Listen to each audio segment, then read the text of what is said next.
Ja, ko bodo čez 100 let mogoče v kakšni podobni knjigi govorili o Mateji Ratej, upam, da bodo v kakšni drugi stavbi, ne pa v čitalnici sedanje Mariborske knjižnice, ki pa kljub temu svoje delo opravlja, se mi zdi, kakor se spodobi. Torej, v mojih očeh mlado Matejo Ratej sem najprej spoznal iz njenih prispevkov v kakšni reviji ali brošuri, nekaj pa tudi knjig.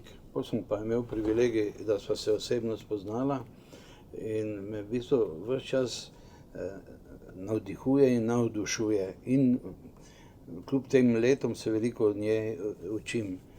Seveda sem bil zelo počaščen, ko me je povabila, da bi napisal spremno besedo k tej njeni, recimo, zadnji knjigi, Svastika na pokopališkem zidu, zlasti, ker seveda nisem skoraj z nobenega vidika kompetenten za kaj takega. Ampak potem, ko sem prebral rokopis, me je pravzaprav zelo navdušil. Govori o naših krajih, Mariboru in bližnji okolici, in jaz sem bil v bližnji pesnici doma, v bližnji okolici učitelj, srečeval ljudi, ki so toliko stari, nekateri, torej tista generacija, o kateri ona govori, dileme so bile žive po pripovedovanju še kar povsod, govori pa o hitlerizmu v Mariboru in okolici ali pa na Štajerskem, recimo, tudi na Koroškem v 30 letih. Na zelo zanimiv način in tudi na osnovi študija arhivskih posnetkov. Pa na nek način, Mateja, me veseli, da si se lotila občutljive teme. Mi smo pogosto o tem, nekdanji ali pa prejšnji zgodovinarji o tem pisali, ampak je bila malo drugačna zgodovina, bolj, ne bom rekel samo ideološka, ampak nekako, recimo, marksistična, ker je govorila o družbenih razredih, družbenih silnicah. Ti pa pogledaš po ljudeh, najdeš imena in priimke in se mi naenkrat zazdi, da je ta zgodovina res bila povsod okoli mene in tudi del mene. Zakaj te je to obdobje vznemirilo in a sem jaz sploh prav razumel, kako si ti k temu pristopila? Torej, najprej najlepša hvala, Tone, tebi, da si se odzval tej moji želji, da bi nekako prispeval predgovor k knjigi. Zdelo se mi je, da bi znal priti zelo blizu temu, kakor sama razumevam hitlerizem, in zdelo se mi je, da si na tak način pristopal k podobnim občutljivim tematikam tudi v svojih knjigah. In seveda nisem se zmotila, krasne poudarke si izpostavil v predgovoru. Res je, zdi se mi, da nekako letos je 80-letnica nemškega vkorakanja v Kraljevino Jugoslavijo in zdi se mi, da je 80 let pravšnji čas, da odpiramo tudi zelo travmatične teme tistega časa, ki gotovo obstajajo. Številne študije, zlasti psihologov, antropologov, kažejo na to, da se globoko travmatične teme prenašajo iz roda v rod. In ne dvomim, da tisti močno konflikten, nasilen čas Druge svetovne vojne še ostaja v potomcih. Pa ne tistih kričačih, ki danes politično izrabljajo tiste dogodke in procese, ampak čisto na intimni, osebni ravni. To kaže tudi primera obeh potomk, na eni strani nacistične družine, na drugi strani viničarske družine, ki sta nekako obe potrdili, da sta jih leta in leta spremljali nočne more, slabi občutki, občutek razcepljene osebnosti zaradi neke temne družinske preteklosti, ki ni nikoli bila za družinskim omizjem razčiščena. Namreč zelo značilno je, da ljudje, ki so vpeti v neke nasilne, konfliktne dogodke, o tem ne pripovedujejo, še najmanj svojim bližnjim. Prikriti jih pa seveda ne morejo, ali s svojo zagrenjenostjo, ali z neko zaprtostjo, konfliktnostjo, razdražljivostjo, ne. In to, da pravzaprav veš, da nekaj je, pa ne veš točno kaj, pravzaprav še bolj boli, ne. In zdelo se mi je, da s tem, ko po eni strani razgalimo te občutljive podatke, če jih znamo z razumevanjem in pa z razložitvijo družbenega konteksta umestiti v neko obdobje, hkrati s tem razbremenimo te potomce, ki so nekako vsa desetletja živeli z nekim občutkom, da pa so njihovi stari starši bili morda sodno preganjani zaradi hitlerizma ali pa se morda kasneje celo bolj vpeli v neko to mašinerijo nacističnega reda, ko je bil že tukaj, ne. In to je bila neka moja osnovna intenca. Do pravzaprav tematike pa sem prišla skozi svoja prejšnja raziskovanja, ko sem opazila, da v Pokrajinskem arhivu Maribor, kjer sem pogosto brskala po kazenskih spisih, saj so izvrstna tematika, izvrsten vir za raziskovanje zgodovine mentalitet, da je tam zelo veliko sodnih spisov z področja preganjanja hitlerizma.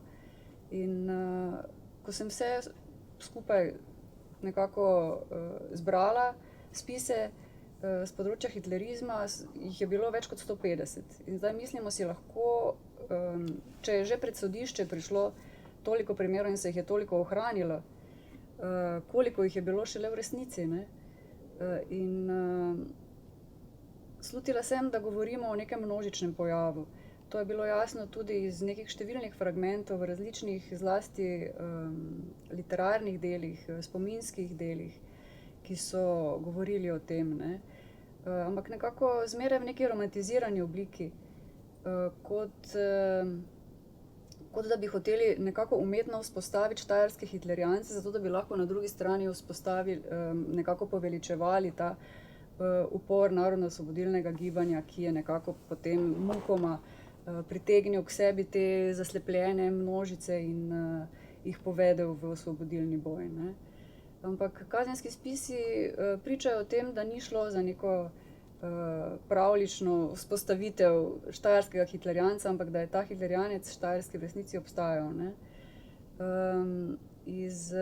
Tako kot si sam zapisal v predgovoru, iz najrazličnejših razlogov, vsak s svojimi lastnimi razlogi, svojo lastno zaslepljenostjo, ne. Ti nekje opozoriš, kar mi se je zdelo zanimivo, da je dosti nezakonskih sinov, kar govori o neki socialni izključenosti, ne, videlo tu neko šanso. Mene fascinira tudi, ali pa me je navdušilo pri branju, ki sicer ni patetično branje, ne, ampak kljub temu me je navdušilo, nikoli ne uporabiš besede izdajalci, kaj šele zločinci in tako dalje, ampak nekako išče zadaj, da ne rečem, človeško razumevanje. Ne upravičevanje, ampak razumevanje, kaj ga je v to pripeljalo. Vsekakor, saj izdajalci, Nemčurji in tako naprej, to so nekako politične oznake, ki so prihajale za njimi, ne. Ki jih je deloma tudi sprožilo zgodovinopisje in jih tudi vzdrževalo. Še zmeraj je recimo v zgodovinopisju veljalo, da so bili tisti, ki so bili pristaši Hitlerja pred vojno in med njo, da so bili to Nemčurji, ne. Vemo pa, da oznaka Nemčurji sega precej bolj nazaj v 19. stoletje, v čas vzpostavitve nacionalnih gibanj, ne. In da je pa šlo tu za neko drugo stvar, da je šlo predvsem in v prvi vrsti za socialni moment, ne. Da pač ljudje po prvi svetovni vojni nikakor niso bili zadovoljni z razpletom oziroma s tem, da je bilo nekako nacionalno vprašanje po vojni oblikovano kot tisto ekskluzivno politično vprašanje, ne, na podlagi katerega je nastala tudi prva jugoslovanska država, ne, samoodločbo narodov. Kajti vse bolj, predvsem pa potem, ko je ekonomska kriza segla tudi v Jugoslavijo v začetku 30-ih, je postajalo jasno, da množice zahtevajo jasno artikulacijo socialnega vprašanja zaradi izjemne socialne razslojenosti, socialne neenakosti, ki je rezala zelo ostre robove med razredi. Ne? In tako kot danes so tudi takrat obstajale skupine ljudi, katerih socialni položaj bil popolnoma neurejen. In eni takih so že bili viničarji mariborske okolice, ptujske. Recimo tudi hišni posli, služkinje, vemo, da je bil njihov socialni položaj popolnoma neurejen in so lahko kadarkoli pristali na cesti brez kakršnih koli argumentov, ne? Če se je delodajalec za to odločil. Slišali pa so, da je Hitler v Nemčiji naredil nekakšen red, ne, pa neka pravila igre, pa so se na to zanašali. To, kar zdaj priveduješ, pa kar piše, da so neke osebne zgodbe zadaj, sem jaz zapisal, niti ne vem, če imam prav, ampak nisi protestirala, da je knjiga na nek način dala roko tudi beletriji, to pomeni pisateljski dimenziji. Ti prejšnje zgodovine pišejo o razredih, o žrtvah, o zmagovalcih, torej vedno nekem kolektivnem družbenem sloju. Ti pa pišeš o ljudeh z imeni in priimki, kar me je dodatno prisunilo.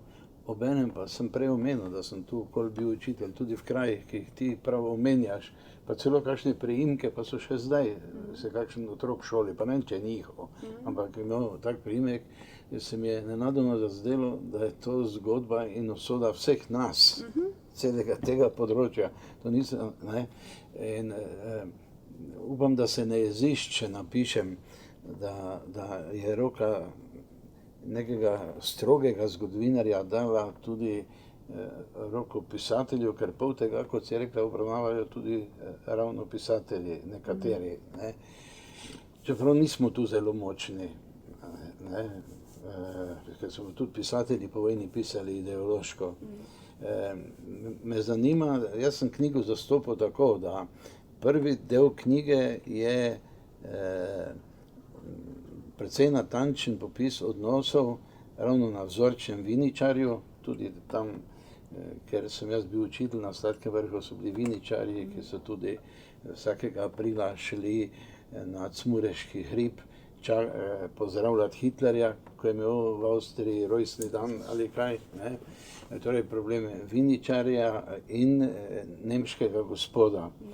To se mi je skoraj, ne vem, če je pol knjige ali obsežen del knjige, je analiza enega takega, precej natančna razmerja, potem pa prerežeš, pa našteješ, da bi lahko takih zgodb bilo še 100. A sem prav razumel? Ja, absolutno. Kar pa zadeva, če začnem s tvojim prvim vprašanjem razmerja do literature, do beletristike, pa zgodovine mentalitet ni mogoče raziskovati brez literature. Ker šele literatura nekako odpira te miselne svetove, nalaga, kot dostikrat rečem, neko meso na to okostje podatkov. Ne? Ja. In šele tam postane pravzaprav zgodovinska pripoved prepričljiva, si jo lahko predstavljamo, nekako vživimo v nek svet, ki ga pa seveda nikoli ne moremo kot skozi tole steklo prijeti. Ne? Kajti naš kulturni kot je povsem drugačen, kot je bil tisti preteklih časov in ga pravzaprav ne moremo nikoli zaobjeti. In zdi se mi, da zgodovinarji tiste, če rečemo, tradicionalni ali pa klasične šole pogosto zanemarijo ta vidik, ko mislijo, da z odkrivanjem ali pa z natančnim dokumentiranjem skozi arhivske dokumente nekako pridajo zadevi do dna, ne? Če tako rečemo, ali pa da enkrat za vselej razkrijejo ali pa utemeljijo neko preteklo dogajanje. Ne? Jaz sem omenil, to je seveda neka fantazma, ki ni resnična. Ne? Sem omenil srednješolsko modrost, nekake večje ali svoje, da je Engels rekel, jaz sem se več naučil o francoski zgodovini iz Balzaca kot od zgodovinarjev. Ne? Se ne bi čisto strinjal, da ti pišeš beletrijo, iz katere se jaz učim, ampak tam ta dvoživka, po kateri hodiš, se mi zdi enkrat bolj bogata in zaradi tega je knjiga bolj razumljiva, kot če bi bila recimo zgodovina prejšnjih časov. Ne? No, mene je ta meja zmeraj vznemirjala, meja med literaturo in zgodovinopisjem, ravno zato, ker se je tisti, rečemo, pravoverni zgodovinarji izogibajo kot hudič križa. Ne? Ker si mislijo, da s tem bodo pa izgubili vso verodostojnost in nekako raje pristajajo na neko to pozitivistično rankejevsko pozicijo, da lahko govorimo samo o dejstvih, ampak kaj pa so dejstva? Ne? Dejstva so pravzaprav zelo spremenljiva stvar, čeprav se zdijo zelo zakoličena. Ne? Menim pač, da na matematični način zgodovinopisja ni mogoče proučevati, ker je pač zgodovinopisje veja humanistike, ki na tak način zmeraj, kar pripoveduje iz sedanjosti. In zgodovinar iz sedanjosti pač nikoli ne more izstopiti. Ne? Sem napisal, kako veselje je vzeti knjigo v roke, pa avtorica, zgodovinarka, spodaj, kjer našteva literaturo, ne sicer ravno vire, ampak vire in literature, pa piše Vitomil Zupan, pa piše Prežih Hovoranc, pa piše Anton Ingolič, pa piše Drago Jančar. Se pravzaprav nekako postane domače, človeško in veliko bolj razumevajoče, ampak tudi bolj vseobsežno, če tako rečem. Ne? Že imaš kakšne odmeve, se kakšen človek, ki se je noter videl, ali kaj se kdaj kdo oglasi? Ne, zanimivo je, da pravzaprav sploh ni odmevov, ne? Kar mi je en dober pokazatelj, en tak tihi test. Zdi se mi, da je nekako v času velike zaostrenosti družbene, v kateri živimo, hitlerizem, štajerski hitlerizem je podatek preveč.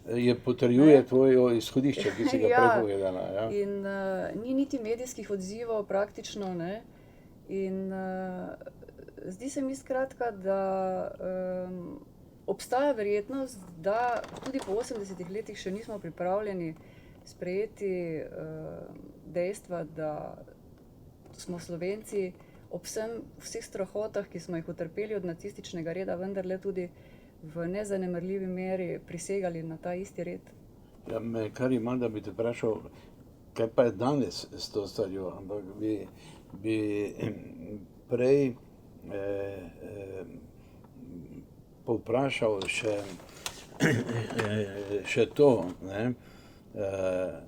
Na vse zadnje so delno ti ljudje, ki so risali svastike, pa vpili v gostilnah, bo Hitler prišel, pa bo naredil red. Ne? Pa ne boš ti več tako slabega vina prodajal, pa ne vem kaj.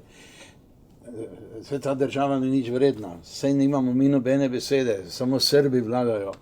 V neki konsekvenci so marsikaj imeli prav, tudi so napovedovali, da bo stara Jugoslavija propadla. Ne? Kakor smo, moja generacija imela težave, če rekla, taka Jugoslavija ne bo mogla dolgo zdržati. Na nek način se mi zdi cinizem, ker sem jaz kot doživel zgodovine, da so pravzaprav ti, ki so jih naši še sodišča tudi relativno tolerantno obravnavala, če prav razumem, razen izjem, da so na nek način imeli prav. Ja, gotovo, saj v takih kriznih razmerah se zmeraj razgali družbeno tkivo, ne? In veliko pravzaprav paralel sedanjim časom obstaja. Denimo to, da v polju javnosti kroži množica teorij zarot, ki skušajo pojasnjevati stvarnost.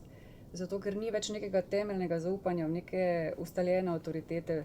Torej, preizpraševanje vseh avtoritet podobno poteka danes, ne? Pogosto govorimo danes o neki postresničnosti, ampak če gledamo časopisje časa pred drugo svetovno vojno, vidimo zelo podobno. Da pravzaprav ta boj za resnico pa vojna laži, pravzaprav medijska, ni nekaj novega, ampak gre zgolj za veliko družbeno zaostritev, ki smo ji priča tudi danes. Ampak seveda se je morda kot tisti, ki jo živimo, ne zavedamo v tolikšni meri, tako kot se je tudi ljudje v 30 letih niso. Ne? Vse so nekako slutili, tudi Vitomil Zupan, ki si ga omenjal, zame je on referenčna točka, pojasnjevalna za čas pred drugo svetovno vojno in zgodovino Slovencev. tudi Prežih Ovoranc, Miško Kranjec, recimo Anton Ingolič. Ne. Gre za to, da v takih trenutkih nastopi nekako občutje iztrganja iz nekih ustaljenih vzorcev življenja. Ne. Nič več, kar je veljalo poprej, v kolektivnem smislu ne drži. Ne. In v takih pogojih se pač ljudje mrzlično skušajo okleniti nečesa stabilnega. In v tistem času je izgledalo, da je Hitlerjeva država ta stabilnost. Ne.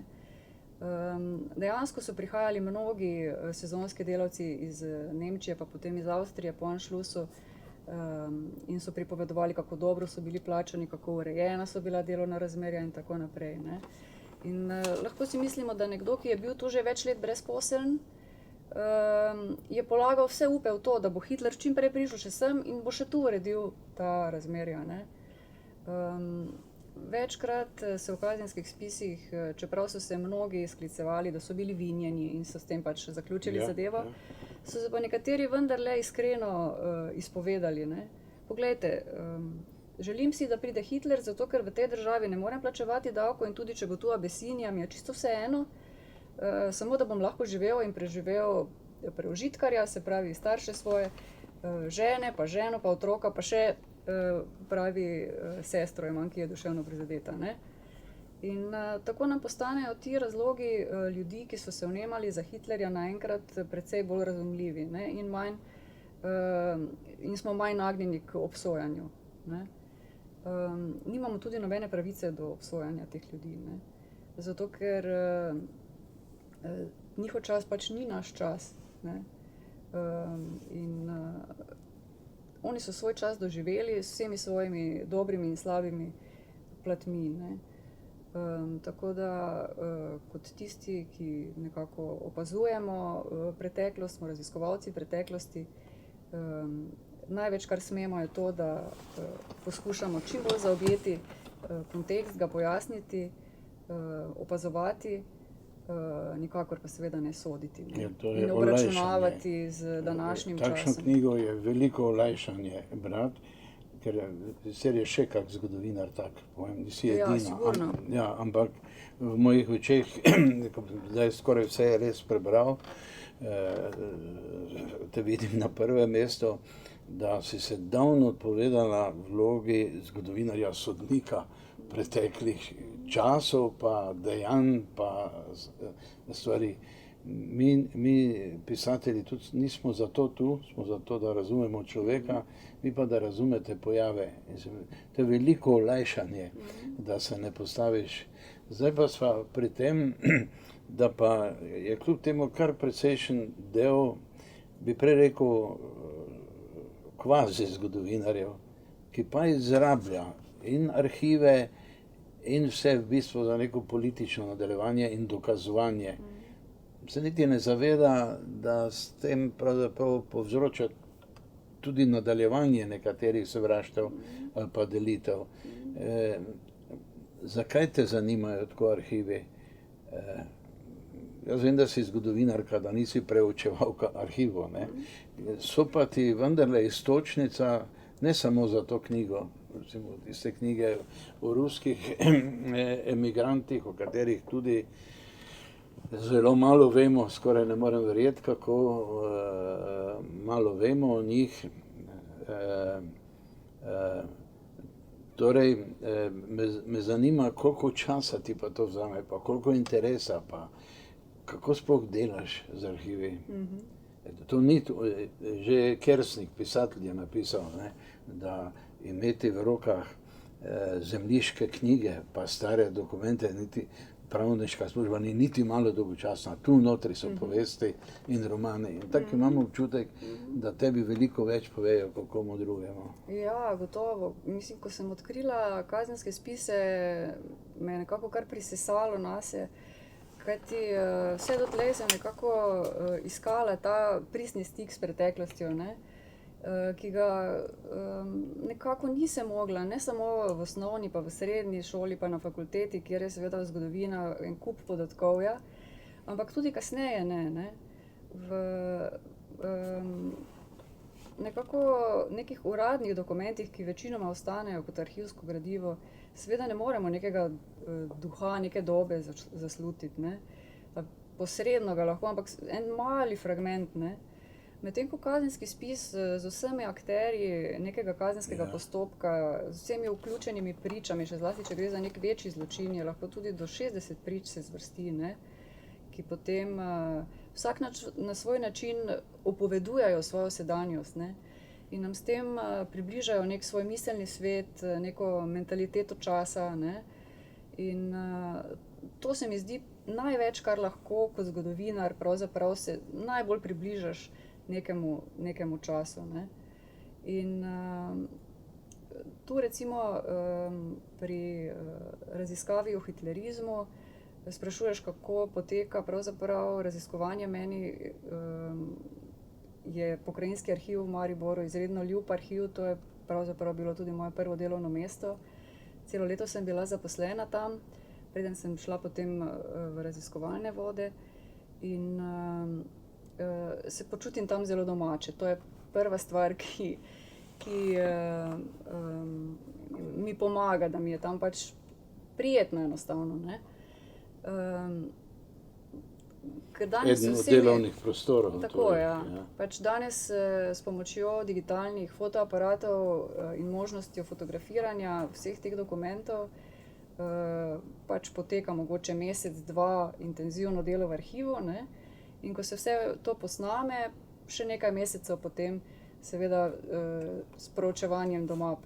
In prijetno je, zato ker lahko ta računalnik potem odneseš kamorkoli, tudi v park ali pa kamorkoli, ne. Jaz sem si pogosto odnesla ga v kavarno, ko smo še živeli kavarniško življenje, in me je nekako tisti blagi hrup vsakdanjosti me je nekako pomirjal, da sem kljub vsemu, da me je tako potegnilo v to preteklost, nekako ostajala tudi v sedanjosti. Zelo pisateljska usoda, veš, kako so nekateri pisali v Ljubljani, v Unionu ali pa v Parizu, v tisti rezervaciji Hemingway, ki niso imeli gretja, so cel dan preživeli v kavarni, pa pisali, so bile delavnice. Mislim, pogosto se mi je zgodilo, da kadar sem nekje sama v neki izoliranem prostoru, me je preveč potegnilo, ne. In sem nekako potrebovala nekje soljudi, da se oprimem nečesa, ne, svojega sedanjega časa, ker pravzaprav je nevarno, ne, da te zgubiš stik s svojo lastno realnostjo, ne, če te toliko potegne neki, tudi svet domišljije seveda, ne. In ne vem, poletja so zame najboljši čas za pisanje, takrat se nekako stvari umirijo, mesto se izprazni. Ljudje grejo, tudi v službi je malo potem, ni toliko vsakodnevnih nekih rutinskih opravil in poletja so v glavnem čas, ko sem Pa nam napisala opiši večino. malo svojo službo. Ja. Ali te raziskave so lahko del delovnega časa v službi? Ja, seveda. Ja, Kje si v službi? Na Valvazorjevi, to vem, ker sem tam blizu doma. Ja, Mogoče vsi ne vejo pravzaprav. ja, zdaj mislim, od leta 2005 sem zaposlena na Znanstveno-raziskovalnem centru Slovenske akademije znanosti in umetnosti, kjer sem vseskozi imela veliko podporo svojih nadrejenih in zato pravzaprav mi je omogočilo, da sem napisala kljub rednemu delu še vse svoje knjige, ne. Gotovo, da kot humanist pravzaprav delovnega časa ne ločuješ nekako od 7 do 3 ure, Seveda. ampak nekako ga živiš, Seveda. nekako od jutra do večera, pa od ponedeljka do naslednjega ponedeljka, ne. Nekako nikoli nisem ločevala nekega svojega službenega časa ostro od prostega časa in ogromno stvari sem domislila ravno v svojem prostem času, se pravi takrat, ko sem se realno odmaknila od dela, pa se ukvarjala z otroki ali pa z gospodinjstvom ali pa s psom, s čimerkoli, ne. Ker takrat nekako ta preskok v možganih naredi in nekako povežeš stvari, ki ti jih prej ni uspelo, ker si preveč intenzivno o nečem razmišljal, ne. Nam pride precej prav vaše, mislim, inštituta, da ne bom rekel tvoje, ne, te neke pobude, da imaš javne simpozije, pa povabiš Mariborčane, že sam sem sodeloval enkrat, pa mislim, da še kdo, marsikdo, ne, da nekako ta delovno mesto malo žarči v okolico in da smo pravzaprav vsi malo integrirani, se mi zdi to. Ja, to si zelo lepo rekel, to žarčenje v okolico se mi zdi nujno, ne? Nekako svoje službeno poslanstvo razumem, da nekako javno se tudi oglašam in delujem. Pač humanist nikakor ne more se zapreti v svoj kabinet in tam ždeti do upokojitve, ne? Ampak mora nekako z nekimi intervencijami v javni prostor vse skozi nekako reflektirati čas, ne, ki ga živi in ki ga vsi skupaj živimo. Drugače pa rdečo nit sem izgubila, o čem smo že? No, to, da imamo mi nekaj od tega v Mariboru, pa da nas tudi pritegneš v delu, ne? To je druga moja nekako strast, ki zdaj že več let tudi poteka, so monografije o osebnostih, se pravi zbirke biografskih študij, pravkar je šla tudi nova osebnosti slovenskega novinarstva. Namreč novinarji so danes, se mi zdi, zelo na udaru. Zdi se mi, da se ta poklic pospešeno preoblikuje, da je nekako izgublja tisti renome. To je knjiga, ki je šla za tole, zdajle je šla. Res? Ja. Martinucci pa? Marcucci? Marcucci. Ja, Marcucci je pa tudi nastal iz kazenskih spisov.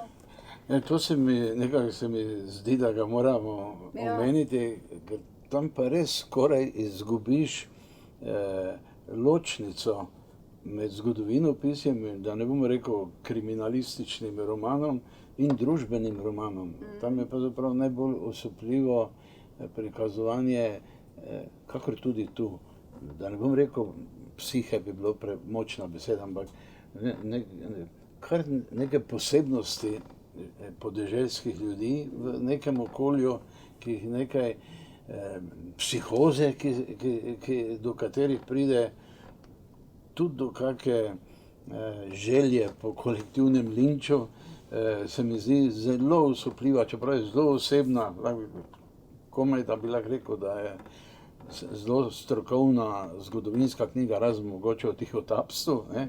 Kljub temu je pa veliko spoznanje o ljudeh v naši okolici. Ja, čeprav se mi zdi, da gre tudi za nek univerzalni vzorec, ko neka manjša lokalna skupnost kot po pravilu deluje tako, da neke svoje kolektivne travme uperi v eno samo stvar ali pa osebnost, večinoma, ne, to najlažje, neko osebo, ne, najboljše, ja. In potem v upanju, da boš z eliminiranjem te osebe nekako rešil svoje te kolektivne frustracije, ne. In to se je pač pri Marcucciju lepo pokazalo, ki je bil sicer rojen v Slovenskih Goricah, ampak kot potomec italijanskih priseljencev. Po prvi svetovni vojni seveda Italijani v teh krajih niso bili najbolj zaželeni in to travmo nekako 4-letne svetovne vojne je nekako se zgrnila pravzaprav na tega Marcucija, ki se je pa ob vsem ukvarjal še s tihotapstvom in to zelo uspešno, kar je bil pač razlog več, da so mu bili favš. Seveda. Ker so vsi, po malem, so vsi, če se je dalo, tihotapili, samo on je z tega naredil sistem, ne. Ja, pač bil je zelo sposoben, ne, očitno. Ja, naredil sistem, ja. Ja. Ja, tam, lahko pričakujemo, da bomo brali roman, pa bomo rekli, te pisateljici se pa pozna tudi, da pozna zgodovino. Boš zašla v te mika? Mislim, da ne. Mislim, da sem vsekakor zgodovinarka, ne. Nimam nekako toliko, se mi zdi, da bi bilo to zelo naduto, da bi se preštevala tudi med pisatelje. Ampak kot pravim, ta meja me pa seveda zelo zanima ravno iz tega vidika, ker se mi zdi, da lahko zgodovino si s pomočjo literature veliko bolje približamo, veliko bolj Tistemu Muru, v Ljutomeru ali kje med ruskimi emigranti, to je drama. To je tako napisano v kratkem času, hude stvari skupaj, kot da na odru gledamo. Ne. To je veliko olajšanje za pristop k zgodovini, moram reči, en tak pristop. Ali se morda motim, lahko da se motim, ampak vseeno vprašam. Jaz seveda nisem zgodovinar, čeprav me zelo zanima zgodovina. Pa spim za ženo, ki je zemljepis in zgodovino študirala, mogoče sem od tega tudi kaj veselja dobil. No, če se šalo na stran, vendar prebiram, tako se mi zdi, da smo v Mariboru imeli eno generacijo, bolj bi rekel, mojih profesorjev, generacijsko, dobrih zgodovinarjev, se mi zdi, recimo Jožeta Koropca, Antoša Leskovec, Mlinariča, to ni bil moj profesor, ne, Curka, vi jih boljše poznate kot jaz, bi jih lahko naštel, ampak potem se mi zdi, da vmes, mogoče Marjan Žnidaršič, tako nekje vmes generacijsko, zdaj pa se mi zdi, da imamo zelo obetajočo generacijo, sveži veter, raziskuje sicer znane in stare stvari, recimo, kaj zdaj, Klemen, tudi Žide in tako dalje, kljub temu pa na čist drug način. Na nek način, lahko prvo rečem Ratejevo, ne ker si tu, ampak se mi zdi objektivno, ampak je tu, kaj zdaj, tvoj sosed, poklicni igralec v moji dramski skupini, Gregor Antoličič, ne, je Hajdinjak, je Klemen Bervarac, so profesorji na fakulteti, vsaj eden, dva, mlada zanimivi profesorji. Še bi, da raje ne naštevam, da ne bom naredil kakšne krivice, ampak se mi zdi, da imamo novo, drugačno in zelo obetajočo skupino rod zgodovinarjev v Mariboru. Ali se motim? Ne vem, Jih ti čutiš tako, ali so to tvoji konkurenti, se z katerim odločilno ne strinjaš? Me niti ne zanima, ampak zdi se mi, da lahko berem eno dosti svežo zgodovino. Ja, med zgodovinarji niti ni nekih hudih javnih rivalstev, vsaj na Slovenskem ne. Ja. Sicer pa se pristopi sigurno k zgodovinopisju spreminjajo, ne, in to ni nekaj novega, tako je že, odkar je zgodovinopisje nastalo. Seveda. In če je tam po drugi svetovni vojni, seveda smo govorili o nekem ideološko obarvanem zgodovinopisju, zgodovinopisje je zmeraj nekako pomaga utrjevati neko kolektivno substanco, ne. Se je pa potem tam od 90-ih naprej že začelo zelo spreminjati in se zelo nekako so se pokazale različne smeri, ne, in danes pravzaprav zgodovinarje, kakršne smo poznali tam v 70-ih, 80-ih, ni več, ne. In danes poznamo mlajše zgodovinarje, seveda, ki na drugačne načine raziskujejo, ki poskušajo bolje razumeti človeka, ne, v nekem času in prostoru. No, name se mi zdi, je najbolj vplival ta val italijanskega zgodovinopisja, mikrozgodovina, ne. Kako se reče? Mikrozgodovinski pristop, ne. Se pravi, da poskušamo iz nekih zelo podrobnih podatkov, na videz nepomembnih podatkov, zajeti nekega duha časa, razumeti neke prevladujoče vrednote časa, neke patologije, ne, neke dobe, ki so skoraj vedno najbolje opazne skozi neke obstranske like, ne. Se pravi, to, da danes zgodovina ni več zgodovina kraljev in generalov, ne, temveč da skušamo zgodovino razumeti tudi skozi pripovedi, ne vem, Hlapcev, Dekel, Služkin in tako naprej, ne. Ustna zgodovina je zelo nekako prišla na površje s tem, da se tudi na ustna zgodovina. Ja, kot imenujemo pač razumem. postopke, da pričevanja ljudi vključimo v raziskovanja. Ne. In iz tega vidika so seveda zelo dobrodošel vir, arhivski spet, neke zapuščine, pisemske zapuščine, ne, korespondence, tudi spominska literatura. Ne. To rečem tudi malo zato, ker ko sem bil mlajši, sem moral, iz cele moje starosti, Petra Vodopivca, Repeta, prej pa Grafenorja, pa Cviterja, pa vse, kar je v Ljubljani. Zdaj pa izpostava v Mariboru, ne, se mi zdi, da se lahko dokopljem do absolutno verodostojnih vseh podatkov, tudi z domačimi zgodovinarji. To se mi zdi tako fino. Ni več neke ljubljanske središčne zgodovine, ampak je tudi, imamo, da ne rečem mariborsko zgodovino, zgodovinarje pač. Kaj misliš, da je treba raziskovati v naslednjih letih? Kaj te vleče? Ali se to tudi ne govori raje? Zakaj pa ne? Ja. Sama sem se pravkar lotila oblikovanja slovenskega biografskega almanaha 19. stoletja, s katerim bi želela pravzaprav zajeti nek duh časa 19. stoletja skozi biografije najrazličnejših posameznikov, od nekih kanoniziranih do na drugi strani pa vsem anonimnih. In nekako se približati temu času, avstrijskemu imaginariju, avstro-ogrskemu imaginariju, skozi življenjske nekako usode ljudi tistega časa. Ne. Zdi se mi, da bi tak prikaz lahko bil močna konkurenca vsem sintetičnim prikazom pravzaprav zgodovinskega dogajanja, ki so, obračamo tako ali drugače, zmeraj nek sad enega samega človeka, torej zgodovinarja, ki jih napiše. In s tem seveda nekako jim nekaj manjka. Ne. Zdaj, ker bi rada v to monografijo vključila številne avtorje, številne poglede, se mi zdi, da bi tak rezultat lahko bil nekaj zelo prepričljivega. To bi bile osebnosti tega okolja ali? Slovenskega. Ja. Kaj pa Primorci v Mariboru?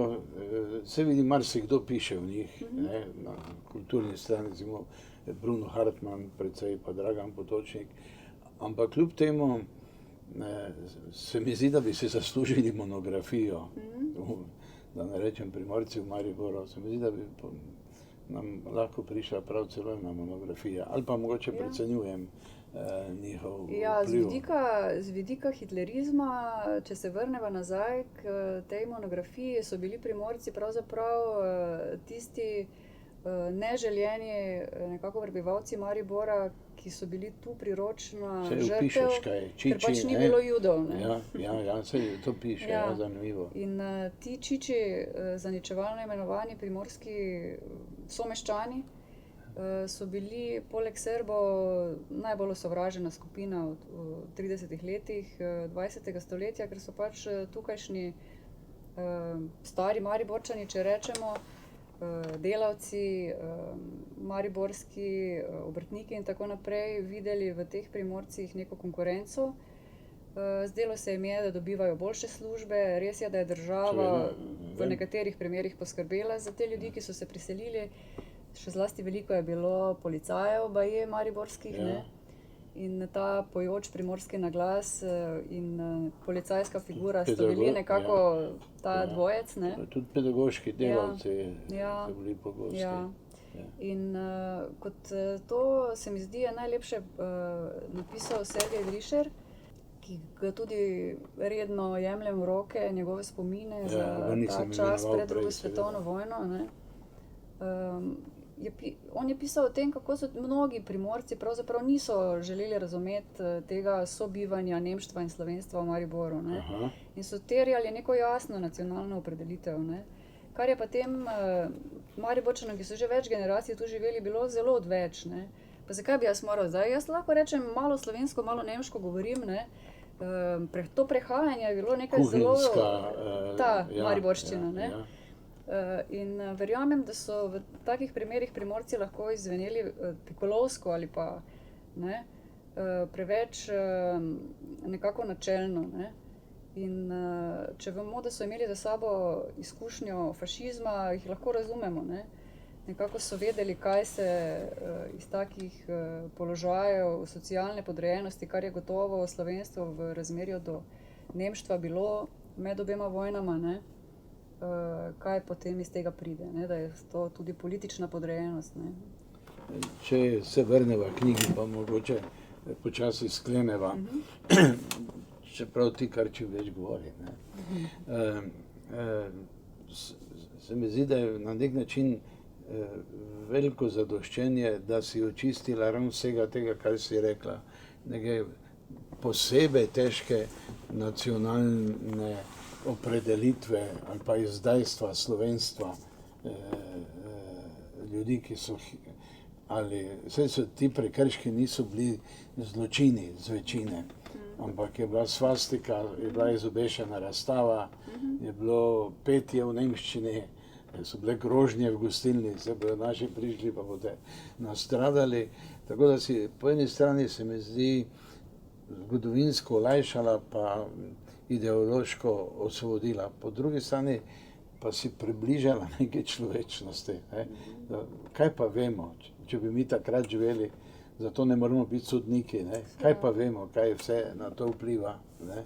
Meni se zdi predvsem z današnjega vidika važno, da se nekako zavedamo, da je Maribor zmeraj kot drugo največje slovensko urbano središče nekako zmeraj na prepihu in da ta njegova nekako pripadnost slovenskemu prostoru ni samoumevna in da se v času zaostritev družbenih pogosto zgodi, da se Maribor obrne proti severu. Ne? In se kaj lahko zgodi ponovno? Ponovno živimo v takem času. Ne? Zato ne bi bilo dobro, da se nekako razpolovimo ponovno, ne?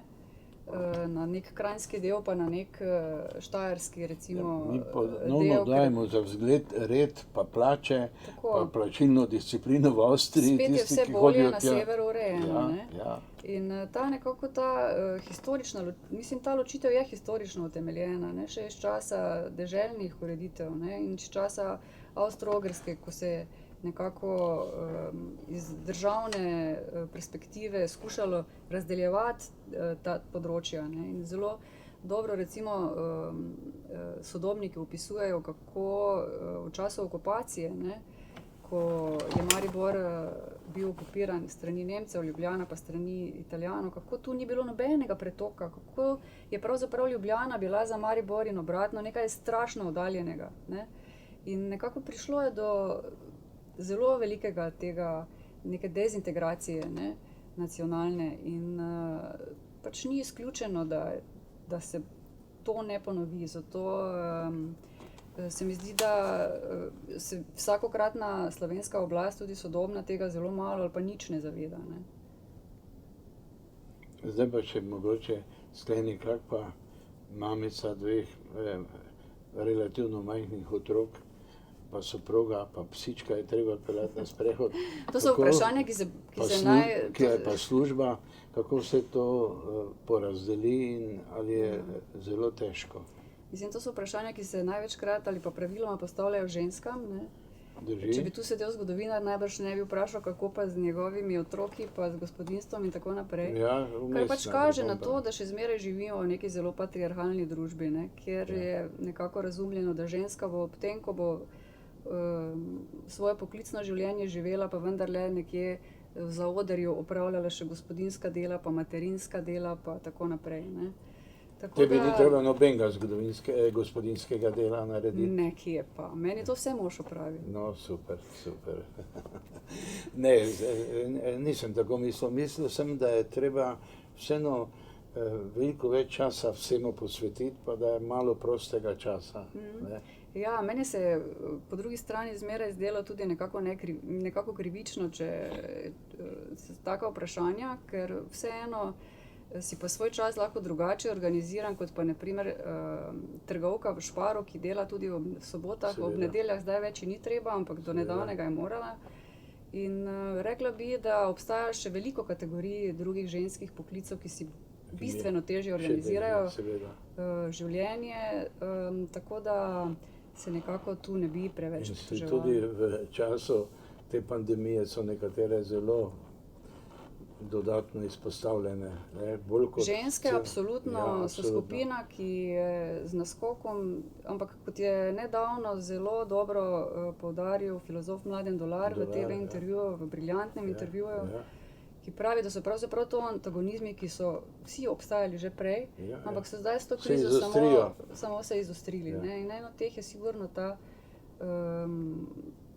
mirne duše, lahko rečemo patriarhalna, še zmeraj ustroj naše družbe. Hčerkice rečejo, mama je knjigo spet napisala. Vejo?